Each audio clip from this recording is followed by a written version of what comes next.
తలలోంచినట్లయితే ప్రార్థనతో ప్రారంభించుకుందాం. ప్రేమగలిగిన తండ్రి, కృపగలిగిన ప్రభా, జీవంగలిగిన జీవాధిపతి, ఈ బంగారు పాదాలకే వందనాలు, స్తోత్రాలు చెల్లించుకుంటున్నాం. ఆశ్చర్యకరుడా, ఆశ్చర్య కార్యాలు చేసే గొప్ప దేవ స్తోత్రం. కీర్తనీయుడవైన మా దేవానికి వందనాలు. వెల్పులలో మీ వంటి వారు లేరు అయ్యా. పరిశుద్ధతలో నీకు సమము సాటి అయిన దేవుడు లేరు గనక స్తోత్రం. అయి మీరు మాట్లాడే దేవుడు, మాట తప్పని దేవుడు, మారని దేవుడుగా ఉంటున్నందు బట్టి వందనాలు. అటు జీవం కలిగిన దేవుని సన్నిధిలో ఉండడానికి ప్రభువా మీరు చూపిస్తున్న కృపకై నిండు మనసుతో వందనాలు చెల్లించుకుంటున్నాం. తండ్రి, ఈ దినం ఎప్పట్లాగా ఈ దినం ప్రభు మీరు దిగి వచ్చి నీ ప్రియబిడ్డలందరితో మాట్లాడండి. ఒక్కొక్కరిని దర్శించండి. నీ బలమైన భీకరమైన కార్యాలను జరిగించి తండ్రి దేవా మీరు మాత్రమే మహిమ ఘనత ప్రభావాలు మీరే పొందండి. ప్రతి బిడ్డకు వినగల చెవి, గ్రహించగల మనస్సును గ్రహించి ముందున సభల తోడే నడిపించి మహిమ మీరు మాత్రమే పొందు. ఎంతైనా నమ్మదగిన మా గొప్ప దేవ, ముందున సమయం అంతట్లో తోడే ఉండి నడిపించి యేసు నామమున అడుగుతున్నాము తండ్రి. ఆమేన్, ఆమేన్, ఆమేన్. హల్లెలూయా. నిజంగా ప్రేమైన వలన అనేక సార్లు ఏ రీతిగా ఉంటారు అంటే విశ్వాసుల జీవితాలు దేవుని నమ్ముకున్నప్పుడు చాలా సంతోషంగా, చాలా ఆనందంగా ఉంటారు. ఓ వారిలో ఆనందం ఏ రీతిగా ఉంటదంటే మాటల్లో చెప్పలేనంతగా గొప్పగా ఉంటది. దేవుని కోసం చేసే పనులు గాని, వారు ఇన్వాల్వ్ అయ్యే విధానం గాని, లేకపోతే వారు దేవుడికి ఏం చెప్పినా యెస్ లార్డ్ అన్నట్లుగా ముందుకు వెళ్తూ ఉంటారు. అయితే ఈ రీతిగా కొద్ది రోజులు జరిగిన తర్వాత ఏ రీతిగా ఉంటది అంటే, ఒకవేళ వారి జీవితాల్లో సమస్యలు వస్తుండగా, లేకపోతే వారు అనుకోని మరి ఆటంకాలు వారి కళ్ళ ముందు కనబడుతున్నప్పుడు నిజంగా ఏ రీతిగా ఉంటుందో అంటే, దేవుడు నా జీవితంలో ఏం తలంపు కలిగి ఉన్నాడు? లేకపోతే దేవుడు చెప్పిన మాటను మర్చిపోతారు. ఆ తర్వాత కలిగే అనుమానాలు నిజంగా దేవుడు నన్ను ఆశీర్వదిస్తాడా? లేకపోతే దేవుడు నన్ను దీవిస్తాడా? లేకపోతే నా జీవితంలో గొప్ప కార్యాలు నేను చూస్తానా? అన్న తలంపు విశ్వాసాలలో కలగడం ప్రారంభిస్తా ఉంటది ప్రియమైన వారలా. ఎందుకంటే పరిస్థితులు ఆ రీతిగా ఉంటాయి. మొదటిగా ఉన్నంత అగ్రెసివ్‌గా ఆ తర్వాత రాను రాను నిజంగా అనేక మంది జీవితాలలో అనుమానాలు ప్రారంభం అవుతూ ఉంటాయి. దాని ద్వారా మన ఆత్మీయ జీవితము నిజంగా ఏ రీతిగా ఉంటది అంటే ముందుకు వెళ్ళలేని పరిస్థితిలోకి వెళ్ళడం ప్రారంభిస్తూ ఉంటది ప్రేమైన వలన. అందుకే దేవుడు నిజంగా అటువంటి జీవితాలను దేవుడు ఏ రీతిగా బలపరిచాడు. ఏ రీతిగా ఈ దినం విశ్వాసాలతో మరి దేవుని వాక్యం వింటున్న మీతో దేవుడు మాట్లాడాలని ఆశపడుతున్నాడు. ఆయన ప్రణాళిక ఏంటి? లేకపోతే ఆయన కృప ఏంటి? లేకపోతే దేవుడు నిజంగా మనల్ని మర్చిపోయాడా? విడిచిపెట్టాడా? లేకపోతే ఈ సమస్య గుండా నేను వెళ్తున్నాను. ఈ సమస్య నా జీవితంలో తీరుతదా? అని అంటే ఈరోజు దేవుని వాక్యం ద్వారా మాట్లాడాలని ఆశపడుతున్నాడు ప్రేమైన వారలారా.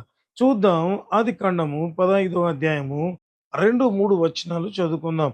ఆదికాండము 15వ అధ్యాయము 2వ వచనం, 3వ వచనం చదువుకుందాం. అందుకు అబ్రాము, ప్రభువైన యెహోవా నాకేమి ఇచ్చిననేమి, నేను సంతానము లేనివాడనై పోవచున్నానే. దమస్కు ఎలియేజరే నా ఇంటి ఆస్తికర్తయగును గదా. మరియు అబ్రాము, ఇదిగో నీవు నాకు సంతానమియ్యలేదు గనుక నా పరివారములో ఒకడు నాకు వారసుడగునని చెప్పగా, ఇక్కడ చూస్తే ప్రేమైన వాళ్ళరా, అబ్రహాము జీవితం మన కళ్ళ ముందు కనబడుతూ ఉంటది. అబ్రహాము ఏ రీతిగా మాట్లాడుతున్నాడు 15 అధ్యాయంలో అంటే, ఇక్కడ 2 మాటలు మనం చదివి నేను మీకు వినిపించాను. ఒకటి ఏంటి అంటే, యెహోవా ఏమి ఇచ్చిననేమి, నువ్వేమి ఇస్తే నాకేం ప్రభువా? దమస్కు ఎలియాజరే నా ఇంటికి ఆస్తికర్త అవుతాడు కదా! అన్న మాట. మరొక మాట 3వ వచనంలో ఆయన అన్న మాట ఏంటి అంటే, నీవు నాకు సంతు లేకుండా నువ్వు సంతానం ఇవ్వలేదు గనుక, నా పరివారంలో ఒకడు నాకు వారసద వారసుడవుతాడు అని చెప్పినట్లుగా ఇక్కడ మనం చూడడం ప్రారంభిస్తాం ప్రేమైన వారలారా. నాకనిపిస్తది ఏమని అంటే, నిజంగా దేవుడు అబ్రహామును పిలిచిన పిలుపు ఎటువంటిది. హల్లెలూయా. ఇక్కడైతే అబ్రహాము చెప్తున్నాడు. నిజంగా నాకనిపిస్తది ఒకవేళ ఆదికాండం 12 అధ్యాయంలో ఒకవేళ మనం చూస్తే ప్రేమైన వాళ్ళరా, ఆదికాండము 12వ అధ్యాయము 2, 3 వచనాలు చదువుకుందాం. నిన్ను గొప్ప జనముగా చేసి నిన్ను ఆశీర్వదించి నీ నామమును గొప్ప చేయుదును.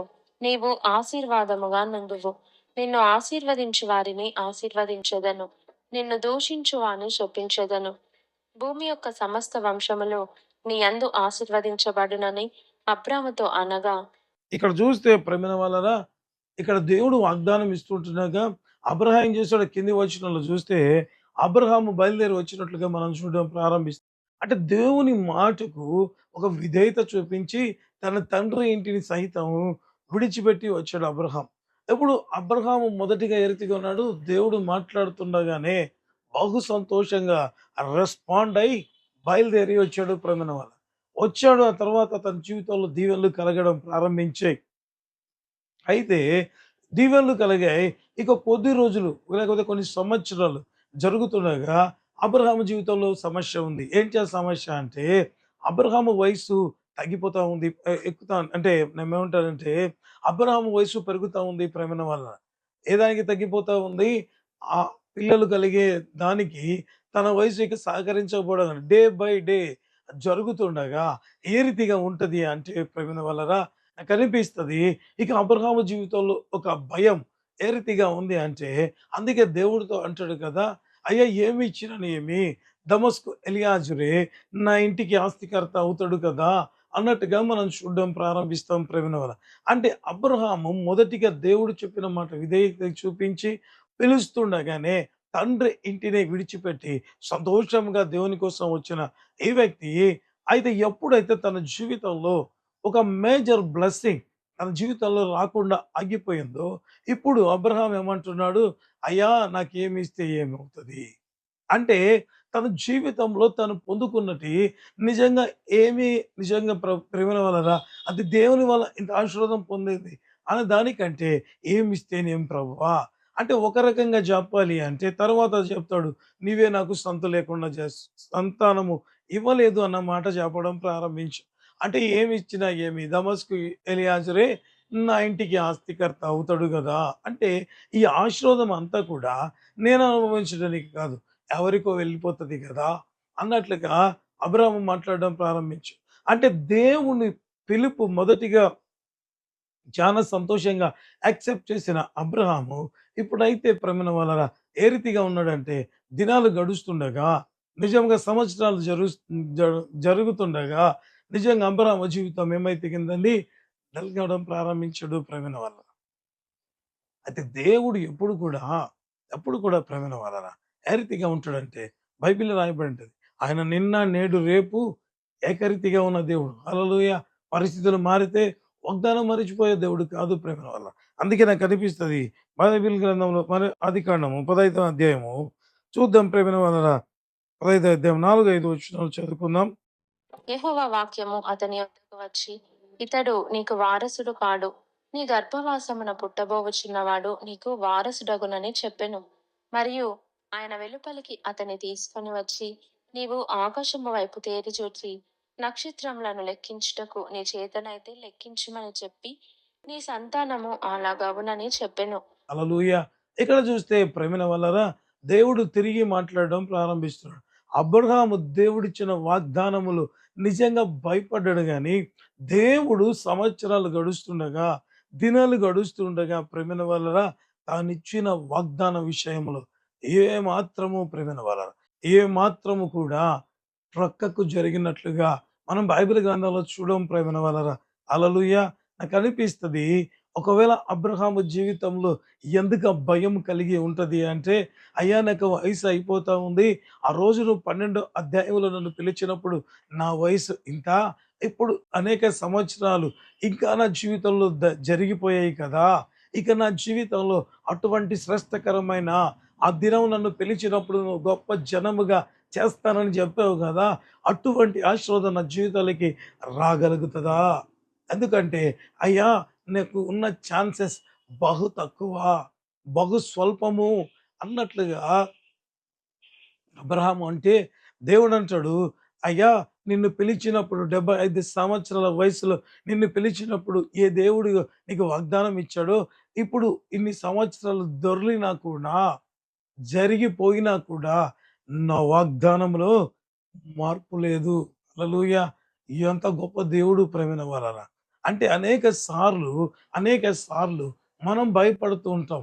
దినాలు గడిచే కొద్దీ, వాగ్దానం తీసుకున్న తరువాత దినాలు గడిచే కొద్దీ మనలో భయము కలుగుతూ ఉంటది. నిజంగా ఇటువంటి శ్రేష్టకరమైన, దీవెనకరమైన నిజముగా ఆ శోధాన్ని నేను పొందుకోగలనా అన్నట్లుగా ఉంటే, దేవుడు తరువాత కొన్ని సంవత్సరాల తర్వాత కూడా తాను చెప్పిన మాటలు ఒక్కటి కూడా తగ్గించలేదు ప్రేమన వల్ల. హల్లెలూయా! అందుకే బైబిల్‌లో ఒక చక్కటి మాట రాయబడింది. ఆయన చేసిన శుభ వాగ్దానములలో ఒక్కటి అయినను తప్పిపోయినది కాదు. హల్లెలూయా! నిజంగా అబ్రహాము జీవితంలో ఆ రీతిగా నిజంగా భయపడితే దేవుడు తన స్టేట్మెంట్ తిరిగి ప్రేమ వాళ్ళ 75 సంవత్సరాల వయసులో తాను పిలిచినప్పుడు ఏ వాగ్దానం ఇచ్చాడో, ఏ వాగ్దానం ఇచ్చి ఉన్నాడో, హల్లెలూయా! వాగ్దాన విషయంలో తను మార్పు లేని వాడుగా తనను తాను ప్రత్యక్షపరుచుకున్నాడు. ఆ తర్వాత మనం చూడొచ్చు ప్రేమైన వాళ్ళ ఆయన గర్భవాసిన పుట్టిన బిడ్డలు నిజంగా తర్వాత అబ్రహాము జీవితంలో ఏమయ్యాడు? విశ్వాసులకే తండ్రిగా మారడం ప్రారంభించాడు ప్రేమైన వల్ల. హల్లెలూయా! ఈ దినం కొన్ని లక్షల, కోట్ల, మిలియన్ పీపుల్స్‌ను మనం చూస్తూ ఉంటున్నాం. అంటే కోట్ల, కోట్ల ప్రజలను ఆయన సంతానముగా అంటే ఒకవేళ నాకు కనిపిస్తది. అబ్రహాము సంతానం ఈ దినం ఏ రీతిగా ఉందంటే లెక్కించడానికే కష్టంగా ఉంది అన్నట్లుగా ఉంది ప్రేమైన వల్ల. ఎందుకు బ్రదర్ ఆ రీతిగా చెప్తున్నారంటే నాకనిపిస్తది ప్రతిరోజు కూడా ఎంతమంది అయితే ప్రభుని అంగీకరిస్తున్నారో వారందరూ అబ్రాహాము సంతానంగా మారిపోతున్నారు. ఎంత జనమని లెక్కించలేరు ప్రేమన వల్ల. దేవుడు చెప్పిన మాట ఎంత శ్రేష్టమైంది ప్రేమన వల్ల. ఆ దినం అన్నాడు, అయ్యా అబ్రహాము ఆకాశ నక్షత్రములను నీ చేతనైతే లెక్కించు అన్నాడు ప్రేమన వల్ల. నిజంగా ఆకాశ నక్షత్రాలు లెక్కించడం అసాధ్యముగా ఉంటే ఈరోజు అబ్రహాము సంతానాన్ని లెక్కించటానికి కూడా లెక్కించటానికి కూడా అసాధ్యంగా ఉంది. ఎందుకు బ్రదర్ ఆ రీతిగా చెప్తారు? సెన్సెక్స్ తీస్తే, జనాభా లెక్కలు తీస్తే తెలిసిపోతది కదా! అని అంటే ఎంతమంది ప్రేమైన వాళ్ళ జనాభా లెక్కలలో ఒకవేళ వారి కులాన్ని, లేకపోతే వారు పాటిస్తున్న మతాన్ని రాసుకొని ఎంతమంది దేవుని నమ్ముకొని ఉన్నారో ఎవ్వరికీ తెలియదు ప్రేమైన వాళ్ళ. హల్లెలూయా! అంటే ఆ రీతిగా లెక్కించటం అసాధ్యముగా మారింది. హల్లెలూయా! ఆ దేవుడు నిజంగా ఏ రీతిగా ఉంటున్నాడంటే, తాను చెప్పిన మాట విషయంలో ఆయన తప్పిపోయే దేవుడు ప్రేమైన వలన. హల్లెలూయా! నిజంగా అనేక సార్లు విశ్వాసులు అని పిలువబడే వారు నిజంగా పరిస్థితులు గడుస్తుండగా, సంవత్సరాలు దొర్లుతుండగా, అయ్యా! ఈ వాగ్దానం నా జీవితంలో నెరవేర్చబడుతదా అంటే, దేవుడు మరొకసారి తన నామ మహిమార్థంగా మన జీవితాల్లో తానిచ్చే వాగ్దానాల విషయంలో ఏనాటికి కూడా, ఏనాటికి కూడా ప్రేమైన వాళ్ళరా మార్పు లేని వాడిగా. ఇంకా చెప్పాలి అంటే ఆదికాండం 12 అధ్యాయంలో గొప్ప జనము చేస్తానన్నాడు. అయితే సంవత్సరాలు దొర్లితే అబ్రాహాం అనుకున్నాడు ఇంక డౌన్ అవుతదేమోలే అని అనుకున్నాడు. అయితే ఈసారి దేవుడు ఏం చేశాడు? ఆకాశ నక్షత్రాలను చూపించాడు. హల్లెలూయా! అది మన దేవుని స్థితి. అది మన దేవునికున్న కెపాసిటీ ప్రేమల వలన. హల్లెలూయా! ఇంకొక వ్యక్తి జీవితాలను కూడా మనం చూడడం ప్రారంభిస్తాం. అంటే దినాలు గడుస్తూ ఉంటే ఆశీర్వాదం డౌన్ కావడం కాదు. ఆశీర్వాదము అధికమవుతది. అందుకే ఒకవేళ ఆదికాండం 15 అధ్యాయంలో ఒకవేళ మొదటి వచనమే మనం చూస్తే దేవుడు అంటాడు, "అబ్రాహామా భయపడకుము. నేను నీ కేడము, నీ బహుమానము అత్యధికమవుతూ ఉన్నది." అత్యధికమవుతా ఉంది. హల్లెలూయా! నిజంగా ప్రవీణ్ వల్ల అటువంటి దేవుడు. దినాలు గడుస్తూ ఉంటే నా వాగ్దానము లేకపోతే జరుగుతదా? జరగదా? అని నీవనుకుంటే దేవుడు అంటాడు, అయ్యా! నువ్వు నేను పిలిచినప్పుడు సంతోషంగా నువ్వు అంగీకరించి నా దగ్గరికొచ్చావు. ఇన్ని రోజులు నాతో ట్రావెల్ చేశావు. ఇప్పుడు నీ జీవితంలో ఆశీర్వాదం తగ్గుతదని నువ్వనుకుంటే దేవుడు అంటాడు, కాదు కాదు నీ బహుమానము అత్యధికము. ఏంటి అంట? నీ బహుమానము అత్యధికము అని చెప్పిన దేవుని ఇక్కడ మనం చూడడం ప్రారంభిస్తుంటున్నాం ప్రేమైన వాళ్ళ. మరొక వాక్య భాగాన్ని నేను మీకు చూపించాలని ఆశపడుతున్నాను ప్రేమైన వాళ్ళ. రండి, మార్కు సువార్త ఒకటో అధ్యాయము, మార్కు సువార్త ఒకటో మార్కు సువార్త ఒకటో అధ్యాయం 16, 17 వచనాలు చదువుకుందాం. ఆయన గలిలయ సముద్ర తీరమున వెళ్ళుచుండగా సీమోను సహోదరుడగు అంద్రయ్యయు సముద్రంలో వలవేయుట చూచెను. వారు జాలరులు. యేసు, నా వెంబడి రండి, నేను మిమ్మల్ని మనుషులను పట్టు జాలరులనుగా చేసేదనని వారితో చెప్పెను. హల్లెలూయా! ఇక్కడ కూడా చూస్తే ప్రేమైన వాళ్ళరా, ఒక గుంపును దేవుడు ఇక్కడ పిలిచినట్లుగా మనం చూడడం ప్రారంభిస్తాం. నిజంగా అపోస్తలులను దేవుడు పిలిచినట్లుగా చూడడం ప్రారంభిస్తాం. నిజంగా దేవుడు చెప్పాడు, వాళ్ళని పిలిచి ఏమన్నాడు? అయ్యా, నేను మిమ్మల్ని ఏం చేస్తాను?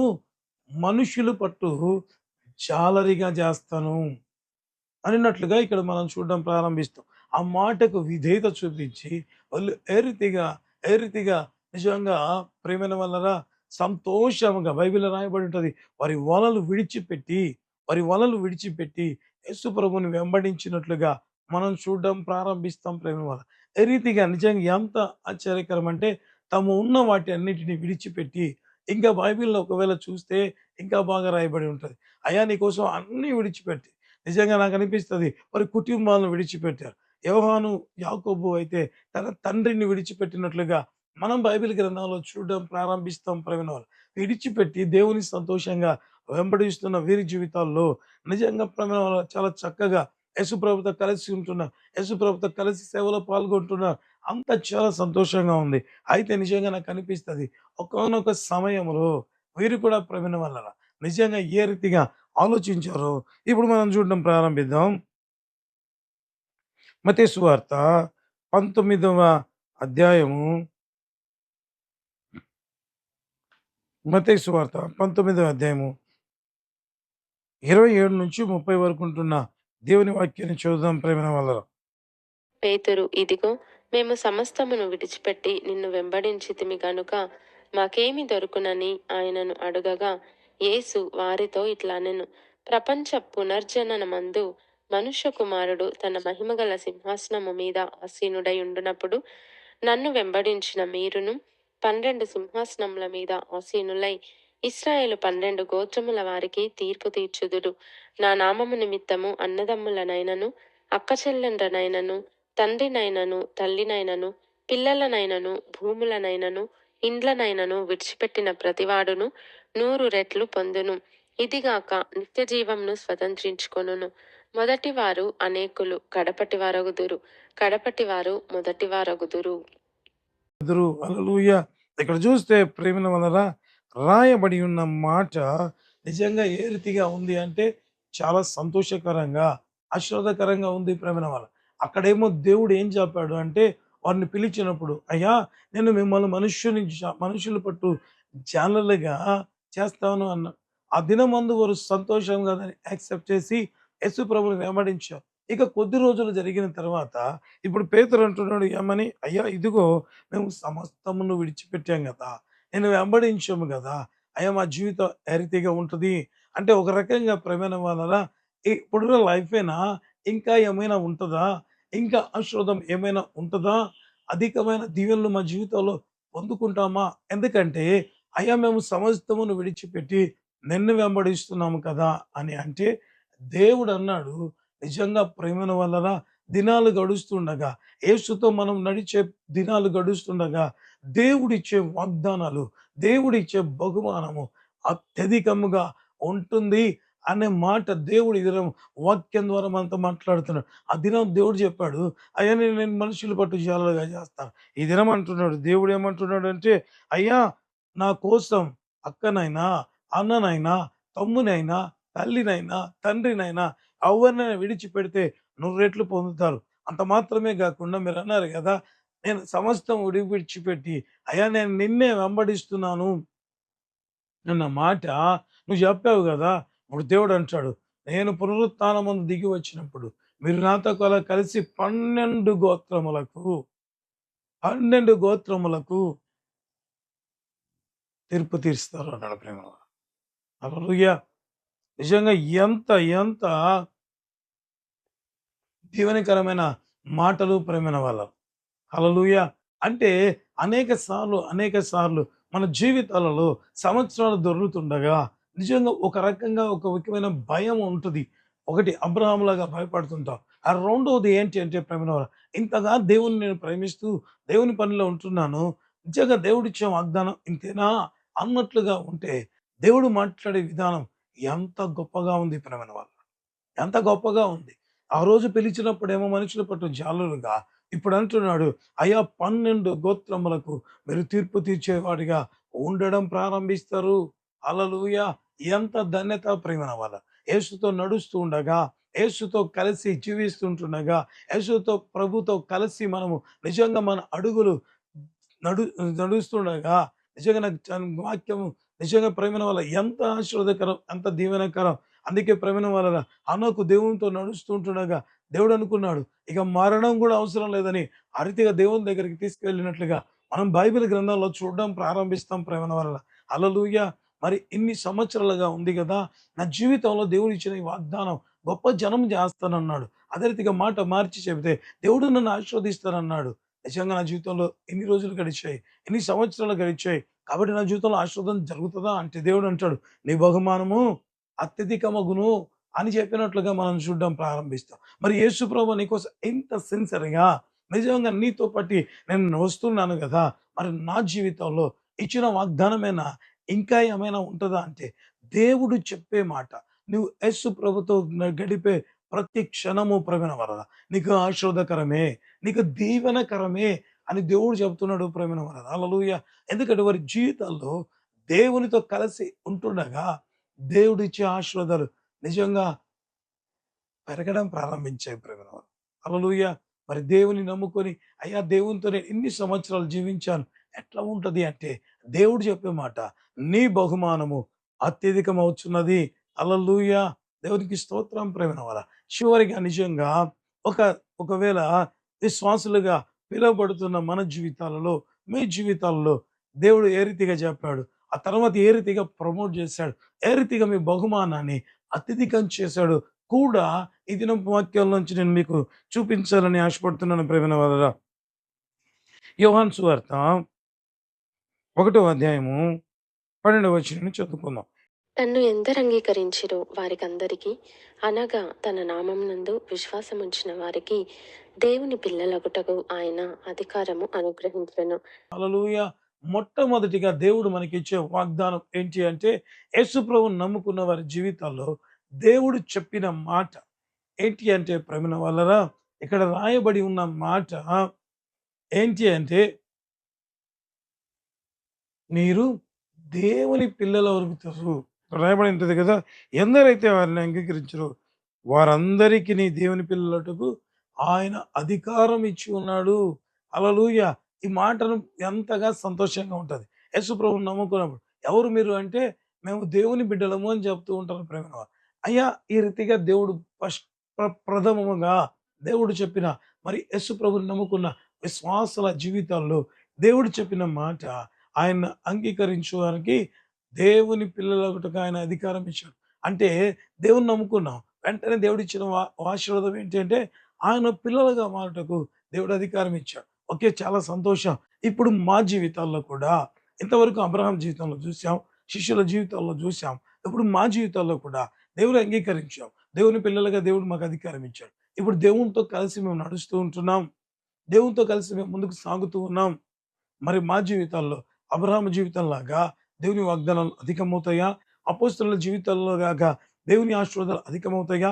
లేకపోతే మా జీవితాలు ఈ రీతిగానే ఉంటాయా? అంటే దేవుడిచ్చిన మాట ఇప్పుడు నేను మీకు చూపించాలని ఆశపడుతున్నాను ప్రేమైన వాళ్ళరా. చూద్దాం. పేతురు రాసిన మొదటి పత్రిక, పేతురు రాసిన మొదటి పత్రిక 2వ అధ్యాయము 9వ వచనం చదువుకుందాం.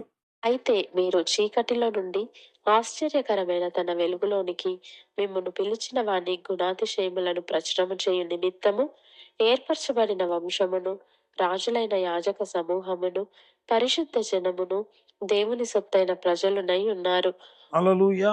ఇక్కడ చూస్తే ప్రేమైన వాళ్ళరా, అక్కడ కేవలము దేవుని పిల్లలగుటకు అధికారం ఇచ్చాడు. ఇక్కడ చూస్తే నిజంగా రాయబడి ఉంటది. ఆయన గుణాతిశయం ప్రజల నిమిత్తము ఏర్పరచబడిన వంశమును, రాజులైన యాజక సమూహమును, పరిశుద్ధ జనమును, దేవుని సొత్తయిన ప్రజలు. హల్లెలూయా! ఎంత ఆశీర్వాదము పెరిగింది ప్రేమైన వాళ్ళారా. మీరనొచ్చు, దేవుని పిల్లలుగా పిలువబడటం కంటే దీంట్లో ఇంకా ఒకవేళ ఎక్కువ ఆశీర్వాదం ఏ రీతిగా ఉంటది అంటే, దాన్ని కూడా నేను మీకు చెప్పాలని ఆశపడుతున్నాను ప్రేమైన వాళ్ళారా. ఏంటి అంటే, దేవుని పిల్లలుగా ఉండుటకు దేవుడు అధికారం ఇచ్చాడు. వారు పెద్దవారు అవుతుండగా ఏం చేస్తారు ప్రేమైన వారలా? తన తండ్రి బాధ్యతలు అప్పచెప్పడం ప్రారంభిస్తాడు. బాధ్యతలు అప్పచెప్పడం ప్రారంభిస్తాడు. ఎప్పుడు దేవుని నమ్ముకున్నప్పుడు దేవుడు మనకిచ్చిన గొప్ప ధన్యత ఆయన పిల్లలుగా ఉంటాం. ఇక్కడ దేవుడు చెప్తున్నాడు ఏమనంట, రాజులైన యాజక సమూహము, పరిశుద్ధ జనము, దేవుని సొత్తయిన ప్రజలు. హల్లెలూయా! అంటే దేవుడు ఎన్ని విధాలుగా మనల్ని పిలుస్తున్నాడు. గుణాతిశయములు ప్రచురించ నిమిత్తము అన్నాడట ప్రియ. హల్లెలూయా! ఎంతగా దేవుడు మనకు ఇస్తున్న బాధ్యతలు అరితిగా పెరుగుతున్నాయి. అంటే నేనేం చెప్తున్నానంటే, నిజంగా నాకు అనిపిస్తది. ఎప్పుడైతే, ఎప్పుడైతే దేవుని నమ్ముకొని మన ఆత్మీయ ప్రయాణం యేసుతో కలిసి ముందుకు సాగుతూ ఉంటదో, అప్పుడు దేవుని దగ్గర నుంచి వచ్చే మాట ఒకటే ప్రేమైన వాళ్ళరా. ఏంటి అది అంటే, నీ బహుమానము అత్యధికమవుచున్నది. నీ బహుమానము అత్యధికమవుచున్నది. అనవసరంగా అనేక సార్లు విశ్వాసుల జీవితాల్లో ఏ రీతిగా ఉంటారు అంటే భయపడేవారిగా. నిజంగా నా జీవితంలో ఇంతేనేమో, ఇక్కడే ఉండిపోతదేమో అన్నట్లుగా ఉంటారు ప్రేమైన వాళ్ళ. ఈ లోకరీతిగా జాబ్ చేస్తేనే కొన్ని సంవత్సరాలు ఒకే దాంట్లో పనిచేస్తుండగా వారు ఇంక్రిమెంట్స్ ఇస్తారు. ఆ రీతిగా మరి జీతం సాలరీ పెంచడం ప్రారంభిస్తారు. ఈ లోకరీతిగా ఈ రీతిగా చేస్తే సర్వశక్తిమంతుడైన దేవునితో నువ్వు కలిసి నడుస్తూ ఉంటుండగా మరి నీ దేవుడు నీ జీవితంలో నిజంగా ఆశీర్వాదాలు ఎందుకు ఇవ్వడు ప్రేమనవా? అయ్యా నడుస్తున్నాను, అయ్యా ఆశీర్వాదం కలగదేమో, మిస్ అవుతుందేమో అని అబ్రహాము భయపడ్డాడు. అయితే నాకనిపిస్తది ప్రేమైన వాళ్ళ దేవుడు ఏం చేశాడు? ఆ నడిచిన దినాల కొలది అతని జీవితంలో బహుమానం అత్యధికమైంది. అపోస్తలులు అనుకున్నారు మనుషులు పట్టు జాలలుగా చేస్తాను అంటే, ఒకవేళ ఆ పాటికి వారు సువార్త ప్రకటించి ఆయా పల్లెలకు వెళ్ళి సువార్త ప్రకటించారు ప్రేమైన వాళ్ళ. కాబట్టి ఇంతేనేమో, ఈ రీతిగానే ఉంటదేమో. దేవుడు అన్నాడు, కాదు కాదు, మీరు కేవలం సువార్త ప్రకటించి వచ్చేవాళ్ళే కాదు. దేవుడిచ్చే గొప్ప ధన్యత మీకేంటి అంటే 12 గోత్రములకు తీర్పు తీరుస్తా. ఇక్కడ చూస్తే రాజులైన యాజక సమూహం చేశారు. అంతేనా? ఈ లోకరీతిగా ఏమైనవాడా అంటే బైబిల్ గ్రంథంలో రాయబడి ఉంటది. మత్తయి సువార్త 6వ అధ్యాయము 33వ వచనం చివరిగా చదువుకొని మన వాక్య భాగాన్ని ముగిద్దాం ప్రేమన వలన. కాబట్టి మీరు ఆయన రాజ్యమును నీతిని మొదలుకొని వెతుకుడి. అప్పుడు అవన్నీ మీకు అనుగ్రహింపబడును. స్వార్థం ప్రకటిస్తున్నాం బాగానే ఉంది. మా అవసరతలు ఎవరు తీరుస్తాడు అంటే దేవుడు అంటాడు, మీరు ఆ పని చేయండి. మిగిలిన పని నేను చూసుకుంటానన్నాడు. హల్లెలూయా! అంత సర్వశక్తిమంతుడైన దేవుడు మనతో ఉంటుండగా భయపడకుండా నిజంగా ధైర్యం తెచ్చుకుందాం. ఒక్కటే ప్రేమైన వాళ్ళారా. దేవునితో నడిచే ప్రతి దినము మనకు ఆశీర్వాదమే. దేవునితో కలిసి నడిచే ప్రతి నెల మనకు ఆశీర్వాదమే. దేవునితో కలిసి నడుస్తున్నామా? ఈ నెల అయ్యా గత నెల గడిచిపోయింది. దేవుడు అంటాడు, నాతో నడిచావు గదా! నీ ఆశీర్వాదం ఏమవుతా ఉంది? అత్యధికం అవుతా ఉంది. హల్లెలూయా! దేవుడు మరి విశ్వాసులతో మాట్లాడినట్లుగా బలము తెచ్చుకుందాం. విశ్వాసంతో నింపబడి మరింతగా విశ్వాస జీవితంలో ముందుకు నడవడం ప్రారంభిద్దాం. తలలో వంచి ప్రార్థన చేద్దాం. ప్రేమ కలిగిన తండ్రి, కృప కలిగిన ప్రభువా, జీవం కలిగిన ఆయన, జీవాధిపతి, నీ ఘననామానికి వందనాలు, స్తోత్రాలు ప్రభువా. మీరు మాట్లాడిన మాటను బట్టి నీకు వందనాలు. అయ్యా మీరు చెప్పే ప్రతి మాట అయ్యా అయ్యా మా జీవితానికి ఆశీర్వాదకరంగా ఉంటుండగా నీకు వందనాలు, స్తోత్రాలు. జీవము కలిగిన దేవ, జీవ ప్రదాతవు అయ్యా నీవే గనుక నీకు వందనాలు, స్తోత్రాలు చెల్లించుకుంటున్నాను. ఎప్పటిలాగా అయ్యా నీ బిడ్డలతో మీరు మాట్లాడినందుకు బట్టి వందనాలు. ప్రతి బిడ్డను మీరే తట్టి లేపండి నాయన. దినాలు గడిస్తే ఆశీర్వాదం మిస్ అవుతుందేమో, మా బలము తగ్గిపోయిన తర్వాత మా జీవితంలో ఇక ఆశీర్వాదమే ఉండదేమో అనుకుంటున్నా కానీ బిడ్డలతో మీరు మాట్లాడిన ప్రతి మాటను బట్టి వందనాలు. అయ్యా దినములు గడిచే కొలది ఆశీర్వాదం అనేది పెరుగుతుంది కానీ అయ్యా దేవునితో నడిచే కొలది మా దీవెనలు పెరుగుతాయి కానీ తగ్గిపోవని మీరు సెలవిచ్చిన ప్రతి మాటను బట్టి అయ్యా వందనాలు స్తోత్రం. ఎంతమంది అయితే విశ్వాసంలో నీతో కలిసి జీవిస్తున్నారు, అయ్యా నీతో కలిసి ప్రతి దినం ముందుకు సాగుతున్నారు, వారి జీవితాల్లో వారి దీవెనలు అధికమగును గాక, వారికి ఇచ్చిన వాగ్దానాల బలము అధికమగును గాక, వారు పొందబోయే అద్భుతాలు ఆశీర్వాదాలు అధికమగును గాక ప్రభువా. సంపూర్ణముగా మీరే దీవించి ఆశీర్వదించి మహిమ కలిగిన నీ కార్యములు అన్ని మీరే జరిగించండి. వాక్యం ద్వారా మీ నామాన్ని మీరు మహిమపరచు, మీరు మాత్రమే కనపడండి. అయ్యా బలహీనమైన ప్రతి బిడ్డ విషయంలో మీరే తట్టి లేపుమని ప్రార్థన చేసి అడుగుచున్నాను నాయన. యేసు నామమందు పరిశుద్ధాత్మ దేవుని కార్యం ఎవరైతే వాక్యం చూస్తూ అయ్యా ఆత్మీయ జీవితంలో ఇంకా ఏమైనా ఉంటుందా అని అనుకుంటున్న వారి జీవితాలలో ప్రభువా మీరే వారితో మాట్లాడండి. మహిమ కలిగిన నీ కార్యములు అన్నీ జరిగించి తండ్రి, మహిమ ఘనత ప్రభావములు కేవలం మీరు మాత్రమే పొందుమని ప్రార్థిస్తున్నాను. ఓ పరిశుద్ధుడా నీ బలమైన కార్యాలు అయ్యా దేవుని నమ్ముకున్నప్పుడు అయ్యా వారి జీవితాల్లో సంతానం పొందుతానని దీవెన ఉంటుండగా అటు వారి బిడ్డల జీవితంలో అబ్రహాము జీవితంలో ఏ రీతిగా అద్భుతాలు చేశావు అదే రీతి వారి జీవితంలో అద్భుతములు జరుగునుగాక యేసునామములు. సంతానమును దీవెనని బిడ్డలు పొందుకొందురుగాక యేసునామములు. ఇప్పటికైనా అనేక మంది జీవితాల్లో మీరు అద్భుతాలు జరిగించి ఉంటుండగా స్తోత్రం. ఇంకా దీవించండి, ఆశీర్వదించండి, మహిమ కలిగిన నీ కార్యములు అన్ని జరిగించుకొని ప్రార్థిస్తున్నాం అయ్యా. నేను సంతోషంతో నేను అంగీకరించి నేను వెంబడించిన వారి జీవితంలో ఆశీర్వాదాలు అధికరించి అయ్యా తండ్రి ప్రభు ప్రతి ఈ కార్యక్రమం చూస్తున్న ప్రతి బిడ్డ జీవితంలో దీవెనల వర్షము అధికమగును గాక, అద్భుతములు అధికమగును గాక, ఆశ్చర్యకార్యాలు సూచకర్యాలు మహత్కార్యాల బలము జరిగించండి. ప్రతి బ్యారన్నెస్ తొలగించండి నాయన, గొడ్రాలితనము తొలగించండి అయ్యా. నిజముగా నీ బిడ్డలు తిరిగి చిగురించి అయా వృద్ధి పొందుదురుగాక యేసునామములు. అట్టి బలమైన నీ కార్యాలు జరిగించు. జాబ్స్, మ్యారేజెస్, లైఫ్ సెటిల్ ఏదైనప్పటికీ నా దేవుడు ఇవ్వగలిగిన వాడు ప్రభు. వయసు అయిపోతుంది, నా జీవితంలో మ్యారేజ్ అవుతుంది అంటే శ్రేష్టకరమైన వాటిని మీరు ఉంచి ఉన్న దేవుడు ప్రభు నీకు వందనాలు అయ్యా. నిజముగా నాయన ఆ ఋతు జీవితాన్ని అయ్యా ఏ రీతిగా తండ్రి తన సమస్తము కోల్పోయినప్పుడు కూడా తండ్రి అయ్యా నీకోసం నిలబడితే వినిచ్చిన ఆశ గొప్ప ప్రభు అయ్యా నిన్ను అంగీకరించిన నిబిడల జీవితం సాటి అయిన సహాయాన్ని అనుగ్రహించి మీ నామని మీరు జాబ్స్ అయ్యా ఇంకా నాయన తండ్రి కుటుంబం నూతన గృహ వెహికల్స్ పరిచయం చేస్తున్న బిడ్డలు అయ్యా ప్రతి బిడ్డను మీరు దీవించి ఆశీర్వదించి నీ అభిషేకం అధికం కావాలి, నీ కృప అధికం కావాలి, వారు దేవుని పని ఇంకా అధికంగా చేయుదురు గాక. ఎవరైతే తండ్రి పరిచయంలో పాల్గొంటున్నారో ఆర్థికంగా ప్రార్థన ద్వారా షేర్ చేయడం ద్వారా అన్ని విధాలు సాగిస్తున్న ప్రతి బిడ్డను దీవించి ఆశీర్వదించి మహిమ మీరు ఎవరైతే ఇంకా వారి మనం అన్ని తొలగి సమృద్ధికరమైన దీవెనలతో మీరే మహిమ పొందండి. మరొక్కసారి పరిచయం దీవించి ఆశీర్వదించి నేరుగా మాట్లాడు ఉద్దిగంతలోకి పరిచయం వ్యాప్తి చేసి సమస్తమేమో నీకు చెల్లిస్తూ యేసు నామమున అడుగుతున్నాము తండ్రి. ఆమేన్.